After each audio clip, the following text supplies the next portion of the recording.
I have kept better men's secrets than this one, but never a happier one. And since I am the only soul alive who saw the whole of it from the first frozen night to the last, the telling of it falls to me. We should never have been on the cold Harrow road that evening. I had said so twice, and Julian had ignored me twice, which was the whole shape of our friendship in a sentence. The snow had begun as a rumor of white against a slate sky and become, within the hour, a wall the horses could not read. When the near wheel dropped into a drift-hidden rut, and the carriage went over with a groan of splintering timber, I remember thinking, with the calm that comes just before real fear, that no one in England knew where the Duke of Ashbourne was tonight, and that if we died here in the dark, we should be buried as two nameless men. Nathaniel, his voice came from somewhere beneath the wreck. I appear to have found the ground with my head. I got to him. There was blood black in that light, running from his brow into his eye, and when he tried to stand his leg would not have it. He was pale as the snow that was already dusting his shoulders, and he was laughing, which frightened me more than the blood did. "This," I said, hauling his arm across my neck, "is what comes of a man who will not be a duke like an ordinary duke." "I have been a duke," he said, "for 12 years from a great distance. Tonight I should like to be a man who is not freezing to death. Walk me somewhere, Fen." So I walked him. I will not pretend it was gallant. It was a stumbling, cursing, endless business, the two of us lurching through a blizzard on a road neither of us knew, with the horses cut loose and gone and the lanterns dead, and Julian's breath coming shorter with every 100 yards. When the first low lights of the village showed through the white I could have wept. I did not know then that the hardest part of that night was still before us, and that it would not be the cold. I knocked at the first door with a light in it. A face came, took in the two of us ragged from the road, one of us bleeding, no carriage, no servants, no name it recognized, and the door shut. So did the second. At the third a woman held a candle to us and said, not unkindly, that she had children sleeping and could not know who we were, and I understood her. God help me, even as the bolt went home. That is the thing I have never been able to make the fine people understand after. We were not turned away by cruel hearts. We were turned away by frightened, careful, poor ones who had nothing to spare and no reason on earth to trust two strangers who came out of the dark with blood on them. Kindness, I have learned, is not the absence of fear. Kindness is what a very few people do in spite of it. The last light in the village burned in a long, low building at the end of the lane, with a smaller cottage joined to its end. I had no strength left to be proud. I hammered on the door, and when it opened I said only, "My friend is hurt, please." She was perhaps 18-20, though the candle and the cold made her hard to age. Plain gray wool, a shawl pulled close, ink on 2 of her fingers, hair coming loose from its pins as though she had been at some work that mattered more than her hair. Her face was not a beauty's face. It was better than that. It was a face you could read a whole character in at a glance, quick and tired and unafraid. She looked at the blood on Julian's brow and at the way his weight hung on me, and she did not ask our names or our business or our means. She stepped back and pulled the door wide and said, "Bring him to the fire before he faints on my step. Mind the low beam." That was Rosalind Weir. That was the whole of her in the first 10 seconds. I have watched dukes and bishops and generals, and I have never seen a person decide to be good as fast as that woman decided it, on a doorstep at night.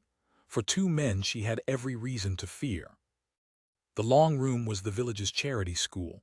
I would learn rows of scarred benches, a great slate on the wall chalked over with sums, a smell of tallow and cold ink and coal smoke. She had a fire at the far end, and she made us free of it without a word wasted. She got Julian into the master's chair, and she looked at his brow with the frown of a woman who has cleaned a great many hurts, and she fetched water and a cloth and a needle I did not like the look of and did not mention. "This wants a stitch or 2, she said. "I have done it for the boys when they crack their heads on the ice. I have not done it for a grown man who will make a fuss." "He will not make a fuss," I said. "He is prouder than he is sensible." Julian, who was the Duke of Ashbourne, and who could have bought this village and everyone in it, and never noticed the sum leave his accounts, looked up at this poor schoolmistress with the candle in her hand and said, meekly, "I am entirely in your keeping, madam." "Then hold still," she said, "Mr. Hart," he said.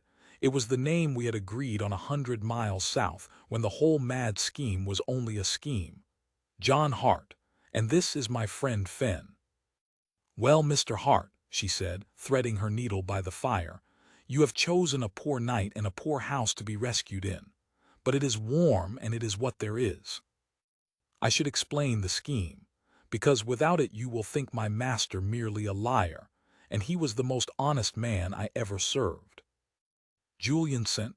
Aubrey had inherited the Dukedom of Ashbourne at 19, in a single black winter that took his father and his elder brother both, and he had inherited with it a rage at the whole world of drawing-rooms that had watched his family's grief as though it were a play staged for their amusement. So he had gone abroad.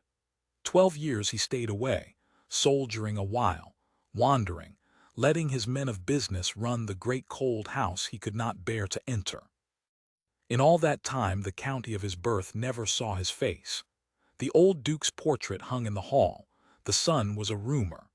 And a rumor, as the years went on, becomes a legend, and a legend that comes with 40,000 a year and no wife becomes the single most hunted quantity in 3 counties. He had come north at last because his steward, myself, had told him plainly that a man cannot mourn forever, and that his people needed a master who would look at them. But he had come in secret, and in rags, and under a false name, for a reason he would only confess to me late at night when the wine was in him. "I want to know, Finn," he had said, "whether a single creature in that county will be kind to a man who has nothing, because everyone is kind to the Duke of Ashbourne. Everyone. I have never in my life been able to tell the difference between a person and a courtier. I mean to arrive as a nobody and find out what the nobody is shown, and then I shall know what my money has been buying me all these years." I had thought it a young man's bitterness dressed as an experiment. I did not tell him that the experiment might teach him something he did not wish to learn. I only rode with him, because that is what I have always done. And now here was his answer, on the very first night, holding a needle to his brow by a charity school fire, telling him to hold still. He did not know yet what he had found. Neither did she. Only I knew, watching from the shadows with a cup of her thin tea going cold in my hands, that the whole architecture of my master's guarded heart had just taken a blow it would not recover from, and that the woman dealing it had no more idea of it than the fire did. She stitched his brow with a steady hand and a running commentary meant to keep him from flinching: the state of the road, the ice on the beck, the boy who had cracked his own head on that same beam last Michaelmas and lived to boast of it. When it was done she bound it neat, and she looked at the way he held his leg and made him show her the ankle, and pronounced it turned and not broken, and bound that too. Then she stood back, wiped her hands, and considered us both with her head on one side. "You cannot go on tonight," she said. "You cannot go on tomorrow either on that ankle, and by the sound of that wind there will be no road at all by morning." She said it as a plain fact, not a hospitality. "There is straw in the school store and a fire that I keep in through the winter for the young one's sake. You may lie here. I will bring what bread there is." "Miss Weir," I said. I had gathered her name from a slate-chalked Miss R. Weir, mistress above the door. "We cannot take your bread. We are strangers and you have little enough." "I have enough for tonight," she said, "and tomorrow will look after itself. It always has." And then, with the first flicker of something dry and warm under all that briskness, "Besides, if I turn you out and you die in my lane, I shall have to explain it to the parish. And they will make far more trouble over 2 dead strangers than over 2 living ones. So you see it is pure self-interest." It was not self-interest. I have never in my life seen anything less like self-interest. But I understood that she was a woman who could not bear to be thanked, and so I did not thank her, and I saw Julian mark it too, the way she armored her goodness in jokes so that no one could catch her at it. That was the first night. She gave 2 ragged nobodies her fire and half her bread and asked nothing, and she went away to her little cottage inn to sleep the sleep of a person who has done nothing remarkable, while the Duke of Ashbourne lay awake in the straw beside me, staring at the rafters. "Fen," he said, when he thought I was asleep. "Your Grace." "Don't," he said, "not here, not here." A long quiet. The wind hunted round the eaves. "She has ink on her hands and holes in that shawl, and there is 1 loaf in that house, and she cut it in 3. "Yes," I said. "No one," he said, "has ever cut anything in 3 for me in my life. They have all only ever added things to my plate." I said nothing.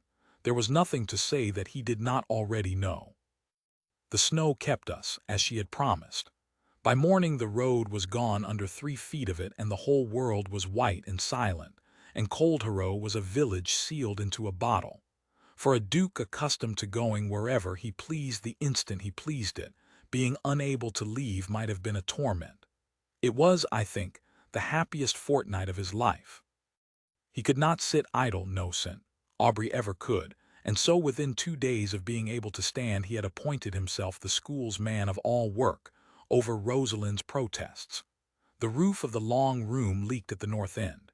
He found the slipped slates and mended them, balanced up in the cold with his bound ankle, cursing softly and enjoying himself enormously. He split the wood she had been splitting herself. He carried coal to the 2 or 3 cottages of old people too bent to fetch their own, because he saw her do it and would not let her do it alone.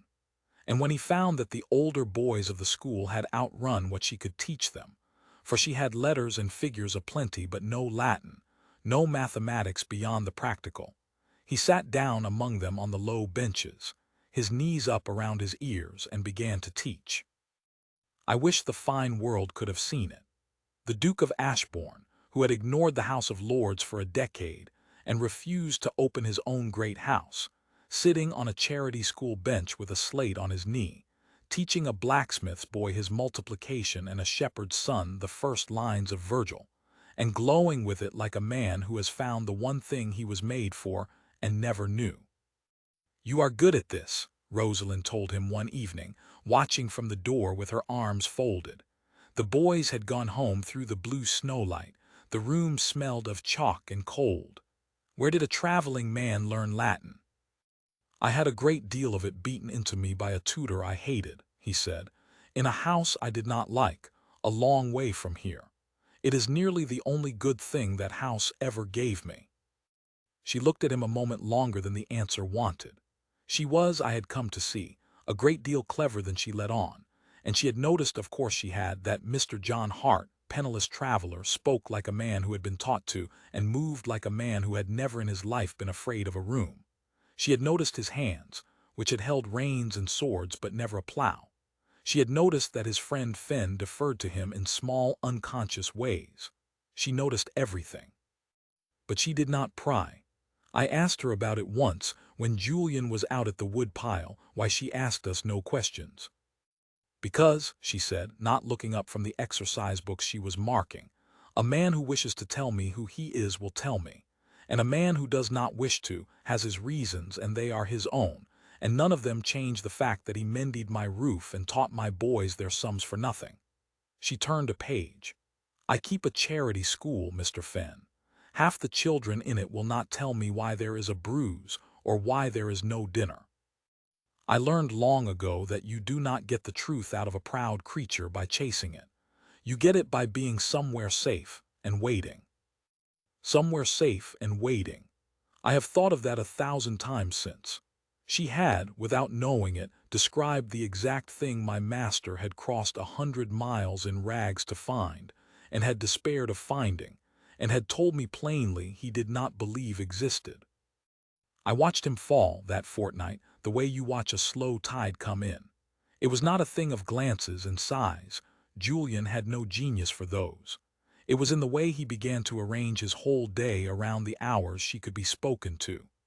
It was in the way he saved things to tell her, the boy who had finally understood his fractions, the fox that crossed the frozen beck at dawn. It was in the way he watched her when she taught, when she did not know she was watched, her plain, tired face gone soft and fierce over some small child's small triumph, and something in his own face I had not seen in 12 years, which was hope. And I watched her, and I am not ashamed to say I could not tell for a long while whether it went both ways. She was so careful. She had made herself so safe to everyone else that she had left nowhere safe for herself. But there were signs. She began to save the best of the thin fare for us and eat less herself and grow cross when caught at it. She laughed more. She had a laugh when she forgot to guard it that was very young. And one evening near Christmas, when the villagers gathered in the school for their poor small feast, a fiddle, some ale, a great deal of warmth and very little else, I saw her dance with him. It was nothing. A country reel, the whole room in it, hands touched and dropped in the figures. But at the turn of it, when the pattern brought them face to face and still for a single beat, I saw her look up at him and I saw the guard go down all at once, the way a wall comes down not slowly, but suddenly in one silent fall, and I saw that she loved him, and that it terrified her, and that she believed him a poor traveling man who would be gone the moment the roads cleared. She let go his hands and stepped back into the figure and put the guard up again, but I had seen it, and so had he.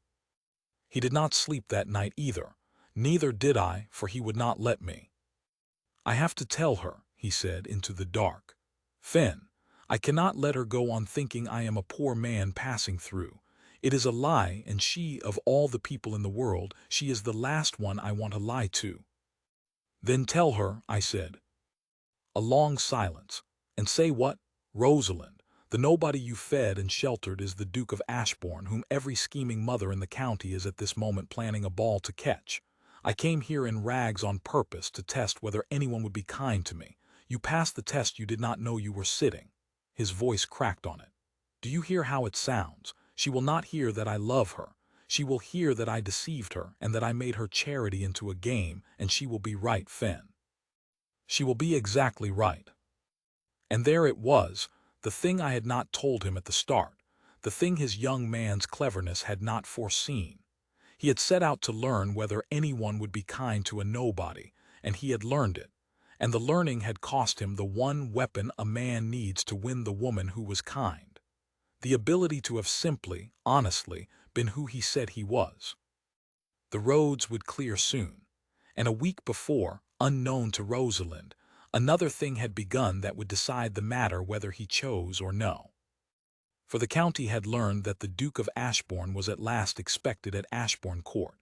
His own men of business had let it be known, to prepare the great cold house, and Lady Marchwood, who ruled what passed for society in that corner of the north and had 3 unmarried daughters, had declared that there would be a grand assembly at the court to welcome him, whenever he should arrive. It was the talk of every cottage and every drawing-room for 10 miles. Every soul in the district was mad to see the Duke's unseen face at last. Every soul but one. Rosalind Weir cared nothing for the Duke of Ashbourne. She had a school to keep. When the assembly was spoken of in the village, she only remarked, dry as a stick, that she hoped his Grace's 40,000 a year might spare a few pounds for the school's roof, since a traveling man had mended it for nothing, and did not know she had made a joke that cut me to the bone. She was, in the end, drawn into it against her will. Lady Marchwood, wanting music for her grand night and unwilling to pay a real musician, remembered that the parson's daughter at Coldharrow played the pianoforte tolerably, and sent word, not an invitation, a summons, that Miss Weir would attend the assembly at Ashbourne Court and provide the music, and might take her supper in the housekeeper's room. I saw the note. I saw Rosalind read it, and I saw the flush come up her neck, and I saw her fold it very small and put it in her pocket and say lightly that it would be interesting to see the inside of the great house at least once in her life. "You need not go," Julian said. He had gone white. "I need the fee," she said simply. "The school needs coal. One does what one must, Mr. Hart. Not all of us can mend roofs for the love of it and walk away." And she went back to her marking and did not see his face, and I thanked God she did not. Because I knew, and he knew, what she did not: that the assembly to welcome the unseen Duke of Ashbourne could not go forward without the Duke of Ashbourne, and that there was only one man within 50 miles who could stand up in that great house and be him. The road was clearing. His own agents were expecting him. The masquerade was ending whether he willed it or not, and it would end, of all the nights in the world, on the very night she came to the great house as hired help, to be taken in by the housekeeper's door and sat at a pianoforte to play for the county while they craned to see the face of the man she had bandaged by a charity school fire. He tried to warn her. I want that set down because everything after turns on it.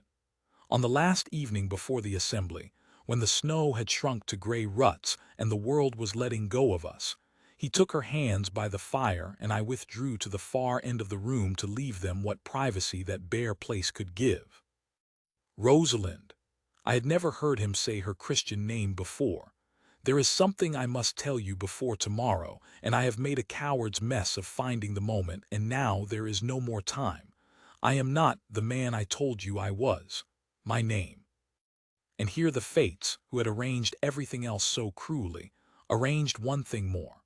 The door banged open on the wind and half the older boys tumbled in, breathless, having run the whole way from the crossroads with the news that the Duke's own carriages had been seen on the Ashbourne road at last, 4 of them and outriders, and that his Grace would surely be at the great house by morning for the grand ball. The room filled with their shouting. The moment was gone as though it had never been.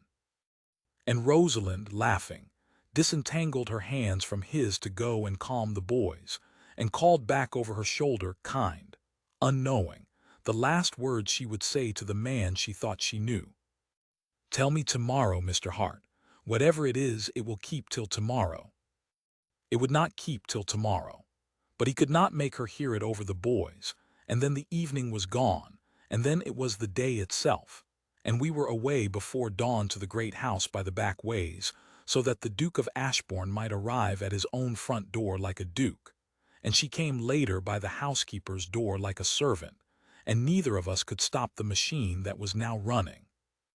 I will tell the rest as I saw it, which was from the gallery above the great hall of Ashbourne Court, where the county's finest were assembled in their silks under a blaze of 1,000 candles, all of them turned like flowers toward the great staircase, waiting for the unseen Duke. She was at the pianoforte in the corner, in her plain gray wool among all that silk, playing softly so that no one heeded her, which was how they liked their music and their poor relations both.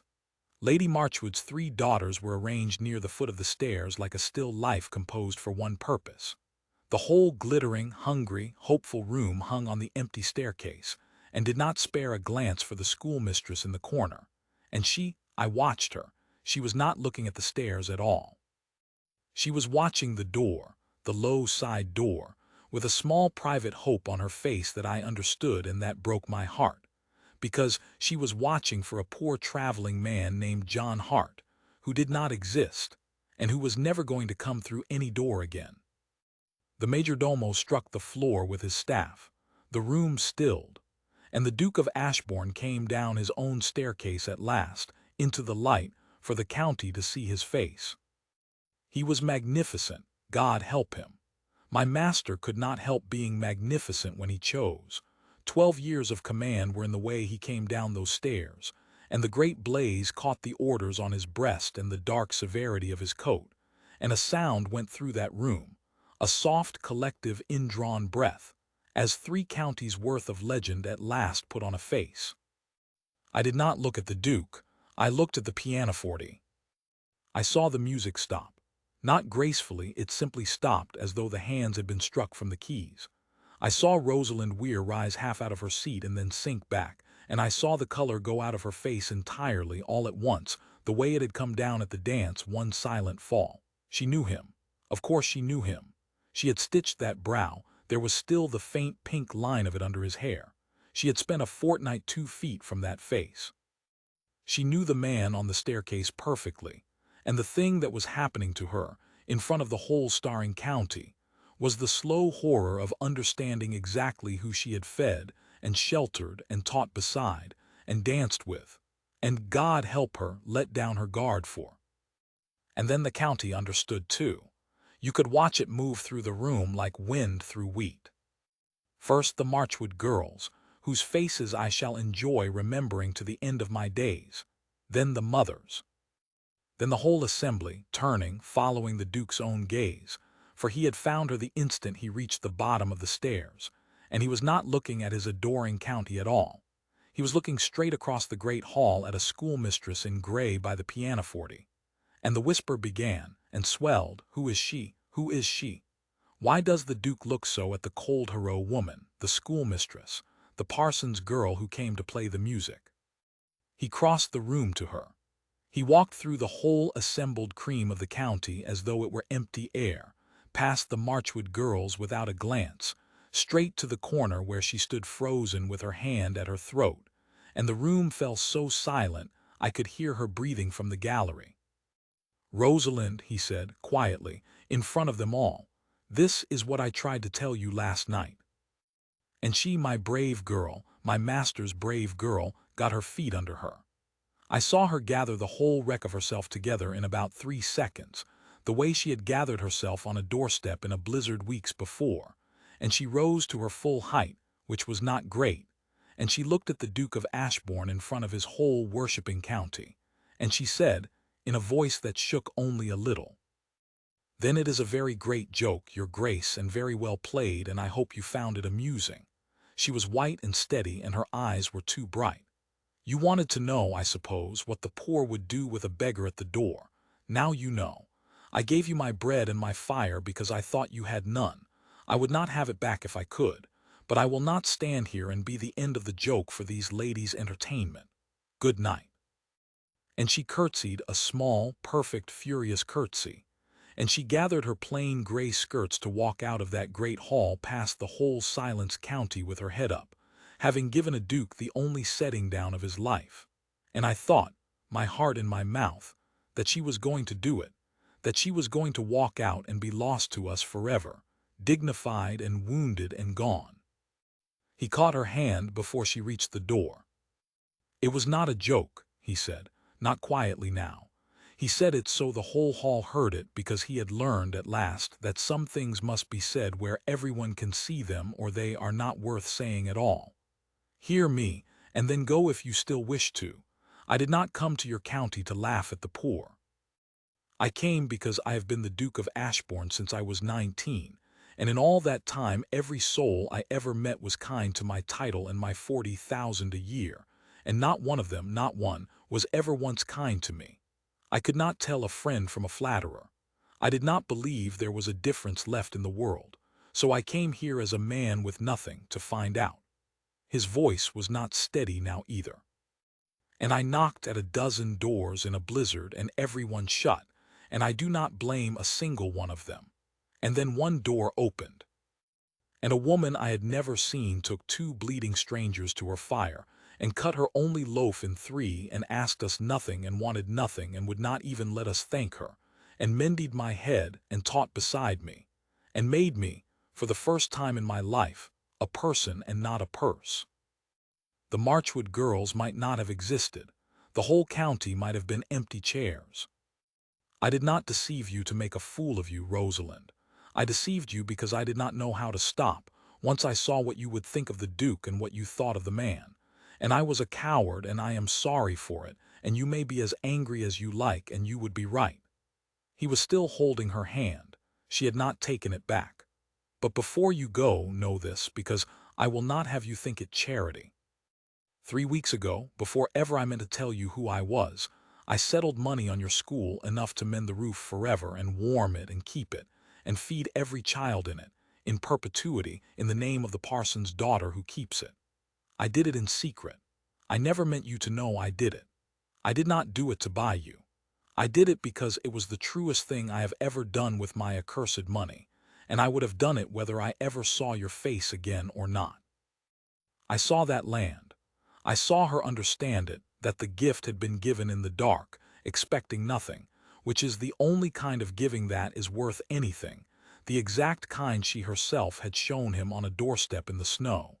He had learned it from her. He had learned it so well that he had done it before he even knew he was learning. So the school is safe, and the children are safe, whatever you decide now, and that has nothing to do with what I am about to ask you." He went down then. The Duke of Ashbourne, in front of the whole staring, gasping county that had assembled to be noticed by him, went down on one knee to a schoolmistress in grey wool, and I heard 300 silks rustle as 300 people leaned forward, and I gripped the gallery rail hard enough to mark my hands. "I have been a duke for 12 years and a man for 1 fortnight," he said, "and the man is worth a great deal more, and you are the only person alive who ever met him. Marry the man, Rosalind. The Duke comes with him, I am sorry to say, and the great cold house and all these people, but you will find, I think, that the house is warmer with a good schoolmistress in it, and I have a mind to fill it with children who need teaching. Marry me. Not for the title, not for the money. You never wanted either, which is exactly why I am on my knee. Marry the man you were kind to."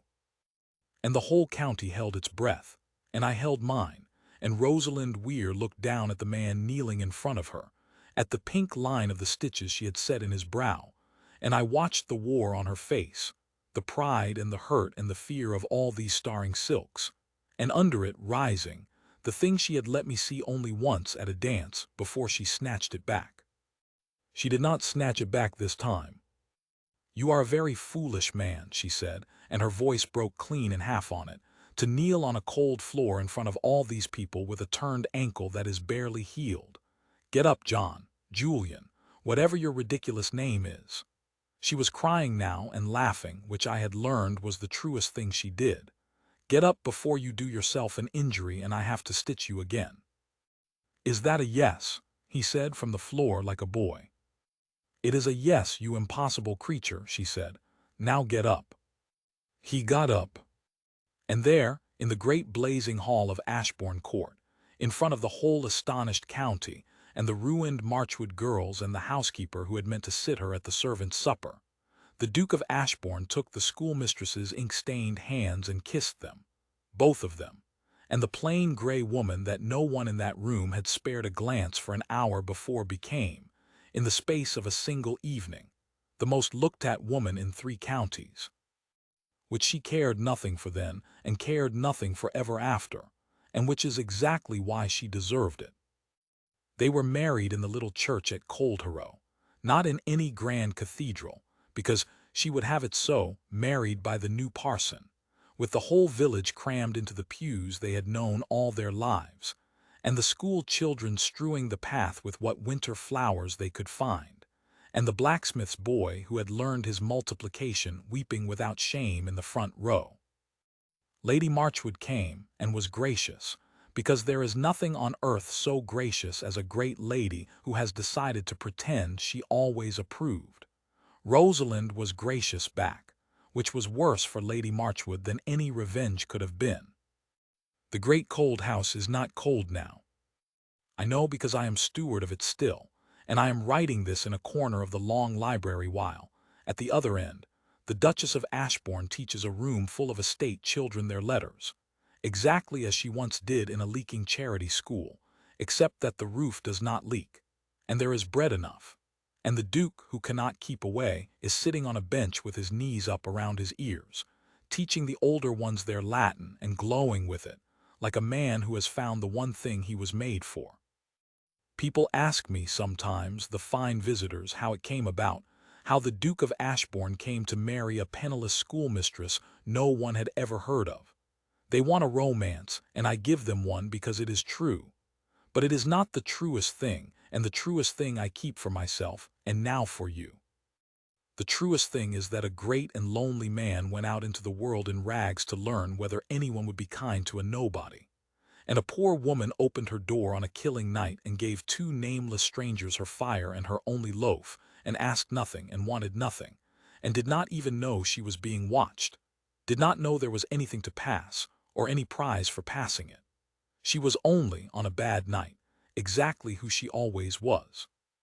That is the whole of it.